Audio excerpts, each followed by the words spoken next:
Mister Mauro Zironelli 0-0 con il Bassano, non arriva la rete che potrà sbloccare il match. Come analizzare questa gara?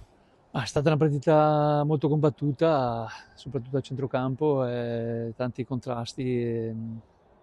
Non ci sono state delle giocate che hanno portato delle situazioni favorevoli da una parte e dall'altra, un po' a bara di emozioni.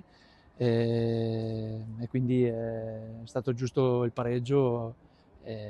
Noi abbiamo cercato di lottare, gli spazi erano stretti, una squadra che ti concede poco e quindi noi abbiamo trovato quel guizzo, che abbiamo avuto un'occasione con Camarà che ha messo la palla dietro, però non siamo riusciti ad arrivare in tempo, ma un po' poco, però d'altra parte stiamo spendendo tanto con le energie in questo momento, e quindi devo fare complimenti per l'impegno e per l'abnegazione che hanno messo questa partita, che non era comunque semplice, e hanno dato tutto e abbiamo portato a casa un punto.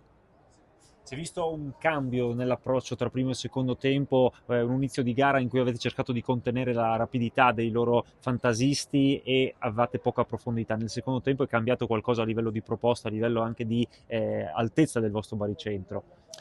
Sì, sì, no, avevamo un po' le defezioni, ci sono stati un po' di problemi anche dovuti al campo di domenica scorsa, che qualche giocatore non aveva recuperato benissimo, e c'è più di qualche giocatore che le sta giocando tutte, e è normale che non siano al 100%, e come ti ho detto non siamo stati fluidi come una quindicina di giorni fa.